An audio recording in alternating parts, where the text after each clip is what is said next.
Hello and welcome to this week's edition of ELCAT News. I'm Jen Carlos. Most of Monday's school committee meeting was devoted to presentations by the high school administration of proposals to eliminate class rank and to make significant changes to the school dress code. Each of those proposals generated considerable discussion and a range of opinions, including remarks during the public comment portion of the meeting by ELHS senior Sam Leone. There are some disadvantages to eliminating class rank. First of all, it motivates our students to expand their academic horizons by taking more advanced classes. Our high school prides itself on extensive AP and honors options for students, and part of this is made possible by the incentive to raise weighted GPA. Also, our students have been subjected to a great deal of change in recent years. The class of 2019, for instance, has faced 2 administrative changes in Mountain View and Birchland. In the high school, we've had a new schedule every year, changes to curriculum, graduation requirements, and mandates to the town. Regardless of how or through which bodies these decisions were made, the fact remains: our students do lack stability. Far too often, my classmates refer to themselves with this term consistently and unfortunately, guinea pigs. One of the most important things to securing successful adoption of any program is a public dialogue. If high schoolers are expected to quickly accept a decision handed down to them, they should, at the very least, feel heard. Thank you. Consistent with the process for considering policy changes, the committee deferred action on the proposals until a second reading at the next meeting. We'll have extended excerpts after the news summary. On Tuesday, the Town Council continued its discussion of the FY19 budget. Over the past 3 meetings, councilors have raised significant concerns about the impact on the tax rate of overall proposed expenditures for supplemental funding requests and new capital projects. On Tuesday, Town Manager Denise Menard indicated that she had sought additional rollbacks from departments in spending proposals and had removed another $400,000 from the budget by eliminating any new positions that had been under consideration in earlier discussions. Added, right. But I also reduced by almost 400,000 both capital, which is funded less percentage-wise than it was last year. Yeah. It was 2 point something, and this year it's 1.8. Sensitive to the statements that were made about adding employees, which then mushrooms to benefits as well. No new positions. The council voted to create a budget subcommittee to try to reach a spending plan that keeps a mill rate increase to 75 or 80 cents. That subcommittee will hold its first meeting on Monday at 3:30 p.m. in the town manager's conference room at Town Hall. That meeting is open to the public. We'll have more on the budget discussion after the news summary. Also at Tuesday's meeting, Council President Kevin Manley read the summary report of the Council's performance review of the town manager. Scores for each category represented the aggregate average score of the 7 town council members who completed the town manager's performance evaluation. Individual characteristics, 4.40. Professional skills and status was 4.28. Relations with elected members of the governing body, 3.91. Policy execution, 4.42. Reporting, 4.17, citizen relations, 4.45, staffing, 3.80, supervision, 4.28, fiscal management, 4.42, and community, 4.45. Our evaluations also contain a narrative section, so responses to each question reflect the consensus remarks of the 7 town council members who completed the town manager's performance evaluation. Question 1. What would you identify as a town manager's strength expressed in terms of the principal results achieved during the rating period? Denise is a strong manager with exceptional interpersonal skills. She's been instrumental in the transition from selectman town meeting to the town manager, town council form of government, has risen to the challenge of a changing environment, and has displayed calm confidence and professionalism in carrying out her duties. She has kept the council informed of potential issues and challenges, and has produced a fiscally responsible budget while increasing public services and the level of public safety. She has reorganized town departments in an effort to streamline operations and has demonstrated the ability to work with department heads in a collegial and team spirit. She has made the transition look easy. Question 2, what performance areas would you identify most critical for improvement? As the responsibilities of town manager are demanding and time-consuming, it's recommended that Denise, through a focus on time management, ensure that response to constituents, employees, media, and the council in a timely fashion. It's also recommended she keep the council informed of known activities and actions of town boards. Question 3 was, what constructive suggestions or assistance can you offer the town manager to enhance performance? It is recommended that Denise, 1, conduct performance reviews of subordinates and provide feedback for accountability and improvement. 2, ensure training opportunities and professional development for all staff. 3, implement technology to increase effectiveness. 4, create job descriptions for all town employees to assist with accountability and fiscal responsibility. 5, analyze town departments to reduce duplication of effort. 6, require department heads to develop a plan for service during department head absences. 7, conduct quarterly check-ins with the council regarding progress on key initiatives. 8, develop a 5-year action plan. 4, what other components do you have for the town manager? For example, priorities, expectation, goals, or objectives for the new rating period. In addition to the duties and responsibilities outlined in the charter and an employment contract with the town of East Long Meadow, it's recommended Denise focus on the goals outlined below. Revamp the annual budget process to begin in October and start with an information gathering session with the town council.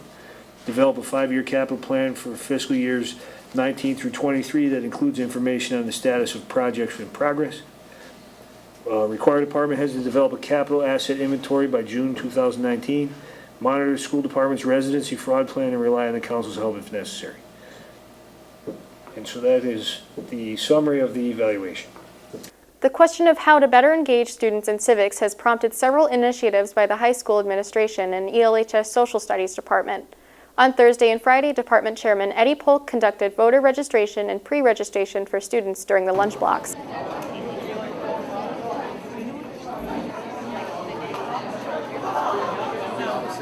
Mr. Polk says the opportunity for social studies faculty to conduct the drive opened up conversations with many more students and put the process into the context of topics discussed during social studies classes. We had a lot of great conversations, talking to kids about what you need, the importance of it, the rules and stuff like that. And what we've actually discovered too is so many kids are already registered because at the RMV, when they get their permit, they have the option of checking the box and doing it right there. So it's a much more efficient process. But for those students who didn't do it, it's great that they have the opportunity to be able to do it here in school. And I'm actually going to be doing some registering for students that are in my junior, senior classes tomorrow after our test, and probably get a few more there. So I think it's been a great success. We also making a point to be able to register our students that go to school here that live in Springfield as well. So we have the all the envelopes already pre-addressed, so to send it to the clerk there. And for these in East Long Meadow, anything we have to drop off, we just bring it to Tom Florence over at Town Hall. So. And they'll be registered for the town election? So a lot of the students that are registering are actually pre-registering. So we're getting a lot of pre-registrations. We haven't actually, I don't think we even have one 18-year-old yet. I think all of them are already registered. Many of them, not all of them, many of them are already registered. So we're getting a lot of pre-registrations. And what happens there is when on their 18th birthday, they'll get the notification. So they'll be eligible to vote right there, day one, as soon as they turn 18. So that's exciting. Yeah. On Friday, Senator Eric Lesser and Representative Brian Ash joined town councilors and school committee members for a Spartan Town Hall Forum on mental health and gun violence. The program was organized by high school principal Gina Flanagan in response to the Parkland, Florida shooting in February. Full video of the event will be available on ELCAT's cable and YouTube channels. And later this month, students representing the Political Science Club, Model Congress, debate team, and other groups at the high school will conduct a student-run forum on privacy and security during the afternoon academic block on Tuesday, May 22nd. Happening in just under 2 weeks on May 22nd during H block, and it's organized entirely by students and will be allowing you to respond to any of the arguments made by the student panels and their teams. That event will also be recorded and presented on ELCAT. Now something really exciting. Students at Meadow School were rewarded on Thursday for their passion and effort to write persuasively, with some very special visitors who dropped in to say hello and thank you to the school.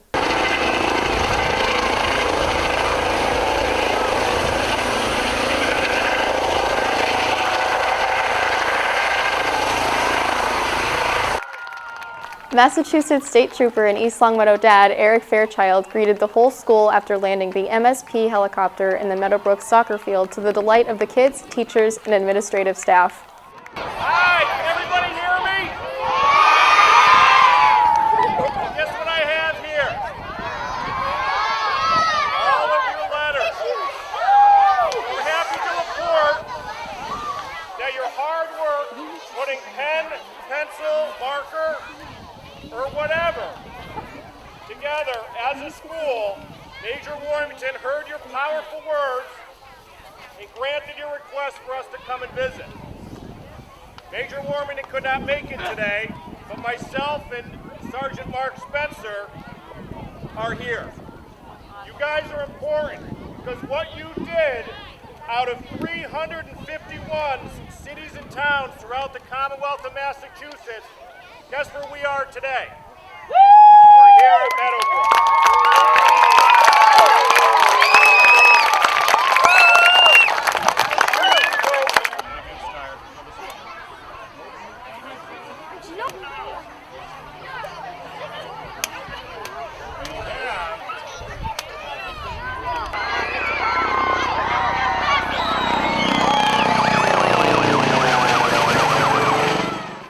A longer video of the event is available on ELCAT.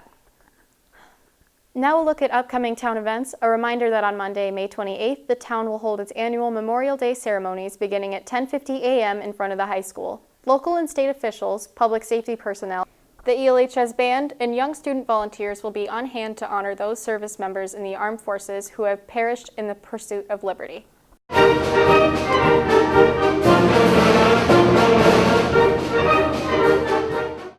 Now here's library learning this week. On Saturday, May 12th from 10 a.m. to 3 p.m. is a Mother's Day craft event. Celebrate mom or someone special with a craft.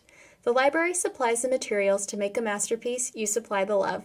Stop by the children's department anytime between 10 a.m. and 3 p.m. All ages welcome. On Monday, May 14th from 9:30 a.m. to 7:30 p.m. is the children's department book sale.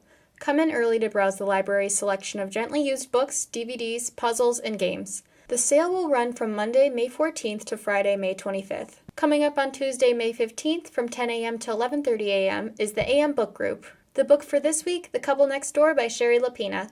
A domestic suspense debut about a young couple and their apparently friendly neighbors. A twisting roller coaster ride of lies, betrayal, and the secrets between husbands and wives. Copies are available at the library and no registration is required. Also on Tuesday, May 15th from 6 p.m. to 8 p.m. is Great Decisions. Great Decisions is America's largest discussion program on world affairs. Copies of the briefing book are available at the library and registration for the meetings are required. This week's topic, Global Health, Progress and Challenges. And on Friday, May 18th from 10:30 a.m. to 11:30 a.m. is Kids Story Yoga. Engage your child's creativity with a story-themed yoga class that you can enjoy together. Yoga poses and stories are woven together to create a unique and interactive practice for this busy age. Your child will experience the benefits of yoga as they learn postures which will ask them to jump like a frog, swim like a fish, and fly like an eagle. Enjoy stories as well as music, deep breathing, and relaxation to introduce young students and their parents to the joy of yoga. This event is for children ages 2 to 5 accompanied with a caregiver. Register in advance as space is limited.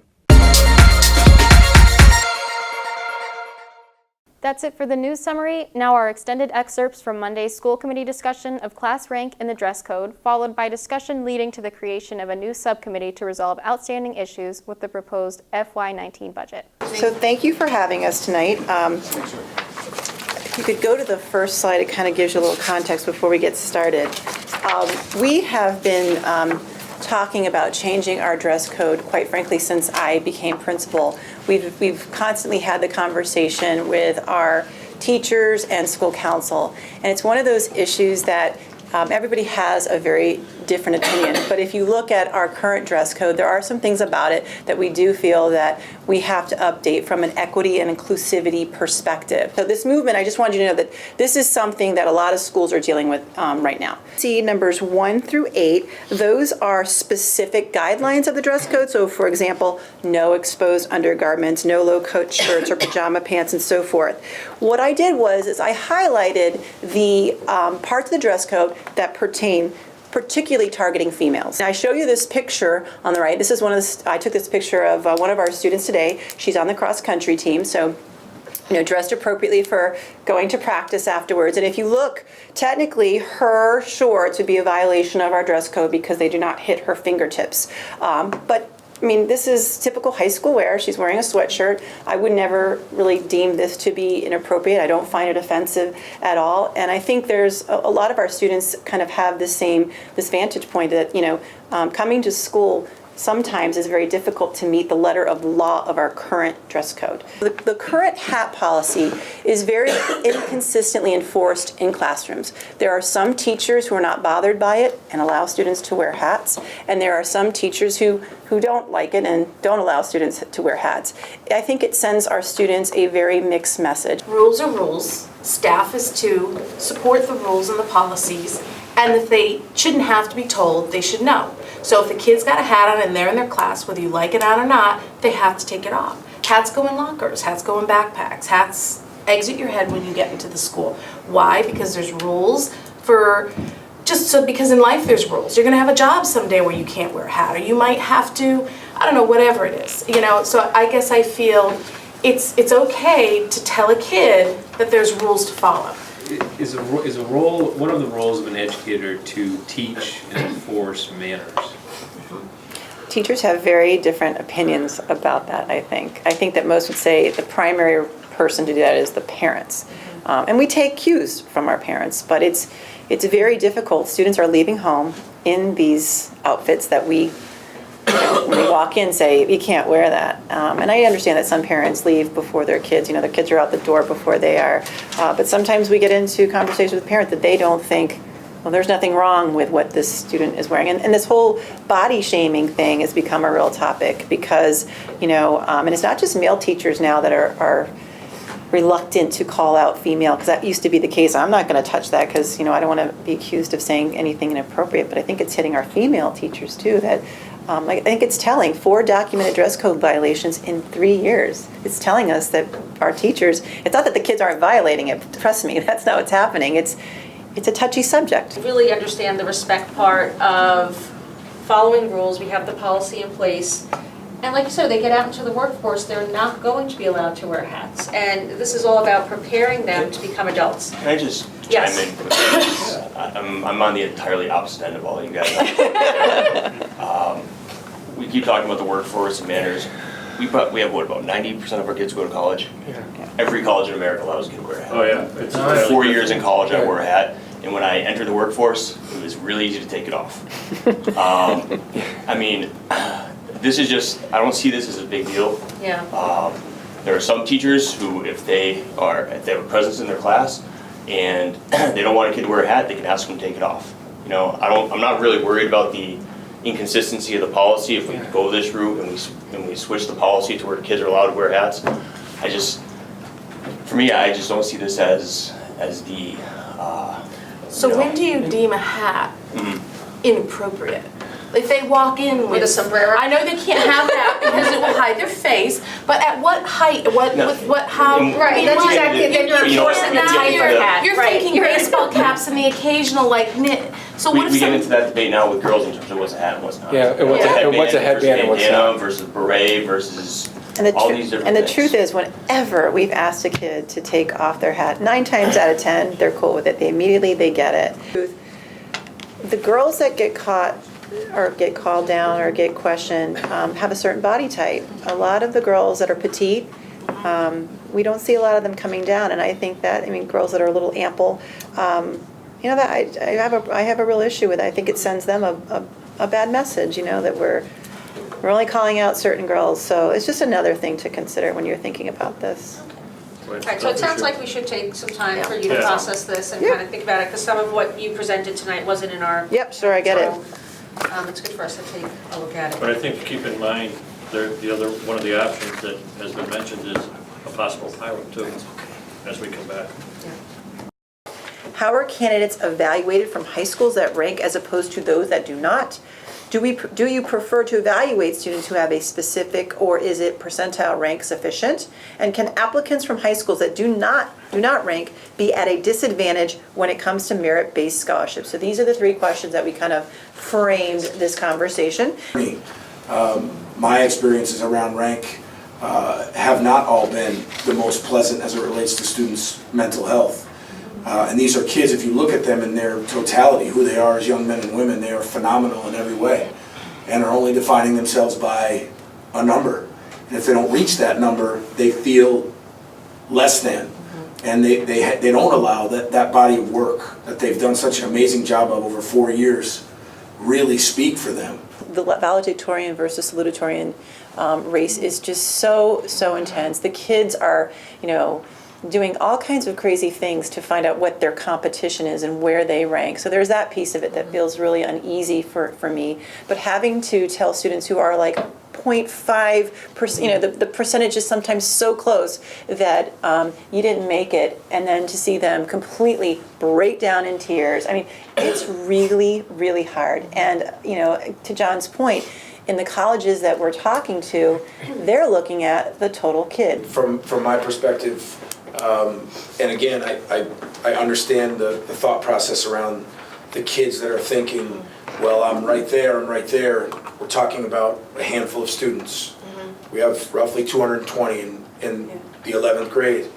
And I would hope that their primary purpose, even those that, we have 85 to 90% that are college bound, either 2 or 4 year schools.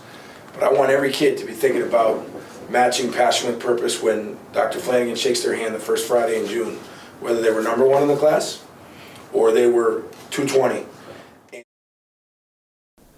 The school committee will take up both issues again at its meeting on Monday, May 21st. Now excerpts from Tuesday's council meeting regarding the resolution of the FY19 budget. Is to address concerns stated by the town council, the supplemental budget requests and the capital projects that were originally recommended to the council have been revised. Although portions of this evening's presentation are unchanged from my original proposed budget, pages 3 through 9 reflect those changes. Those revisions translate to a projected tax rate of 21.99. The current tax rate is 20.94. So the 2199 reflects the last discussion we had with the supplementals. Yes. With the reduction, we cut With the out reduction we more talked of about. those. Right. And then cut back more of capital. And we're still at 2199? So that's a dollar more. That's $1 more. $1.05. $1.05 more. Maybe this is a good time to talk about the discussions Let's go. that have been ongoing with Might as well. a number of the counselors and with Denise. We're in the process of reviewing where we can make some additional cuts, and we're all in agreement, I think individually, through individual discussions and meetings with 1 or 2 people. We've had a general consensus and agreement that we need to do something, that this is not something that we're comfortable with, and nor are we going to agree to. So there's going to be additional cuts throughout all the budgets. Understand that from the last budget to this budget, things were added, supplementals Yeah. that needed to be added. Right. That's But us. I also reduced by almost 400,000, both capital, which is funded less percentage-wise than it was last year. Yeah. It was 2 point something, and this year it's 1.8. No, you did a great job bringing this back down from the last budget that we've seen. Yeah, I'm not saying it for that reason. No, but that's obvious to us from But I looking think at this. how it But came it to still light. doesn't get us where, Right. Doesn't get us where we It's need a- to be. it's a- Closer to It's where a we need to be. difficult. it's a good move forward, but I'm not sure we can get behind a $1.05 increase. I personally can't. No. To be honest with you, I can't get behind a $1.05 increase, but I know that we've put a lot of work into it, and I know that when we met with everybody for the supplementals to discuss it with department heads, I think the department heads have, presented some arguments that they're, you feel for everybody, but it's just not, there's times where it's not feasible. Sensitive to the statements that were made about adding employees, which then mushrooms to benefits as well. No new positions. My first statement was really because everybody's on, if we look at the mill rate at about $22, I would just ask you to confirm, I did some computations after leaving the last meeting and discussing them today, that in order to move that number south approximately 25 cents, would we be looking at reducing about $500,000 off the budget to move it 25 cents? Yes. Okay, so it gives you a general idea. If we start at a mill rate that's acceptable, then I believe, Denise, you've already started chopping at this, so we'll have to see what your recommendations are. I can, with guidance from you all, do more, but it will impact services, I'm afraid, and that's really where you all need to provide your priorities there. I think there may be an opportunity here from the consensus and the discussions that we've had, is to create a subcommittee from the council, and maybe Sarah, obviously, and yourself to be included, to go back and look at this, to see what we can do line by line, and start to look at serious cuts. Hopefully stay away from services, but look at additional revenues, maybe from the revolving funds, as I mentioned. Yeah. And any other opportunity that we have to bring that down. I said I'd like to make a motion that we create a subcommittee to go back and pull the pieces of this budget apart again, and give it a fine-tooth comb look over. Yeah. That's good with me. So there's a motion, is there a second? Second. Any further discussion? All in favor? Aye. And now here's a brief bicycle safety PSA in honor of National Bike Month. May is National Bike Month, and we've compiled some tips to help you stay safe during your travels on the East Long Meadow Bike Path or elsewhere.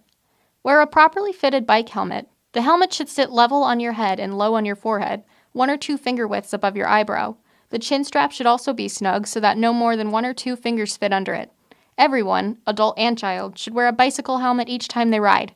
Wearing a helmet each ride can encourage the same smart behavior in others. See and be seen.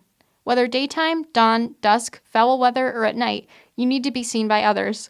Wearing white has not been shown to make you more visible. Rather, always wear neon, fluorescent, or other bright colors when riding at day or night.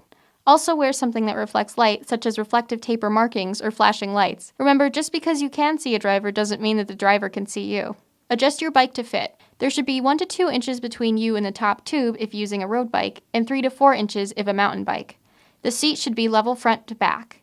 The seat height should be adjusted to allow a slight bend at the knee when the leg is fully extended. The handlebar height should be at the same level as the seat. Check your equipment. Before riding, inflate tires properly and check that your brakes work. Ride with the flow of traffic. There is a common misconception that biking against traffic is safer than riding with traffic because you can see the cars coming. Not only is it safer to ride with traffic, but according to law, bikes are required to operate with the flow of traffic. For failing to follow this law, the police have the authority to write tickets. Those are all of ELCAT's National Bike Month tips. Be safe and enjoy the ride wherever you go. That will do it for this edition of ELCAT News. I'm Jen Carlos. See you next time.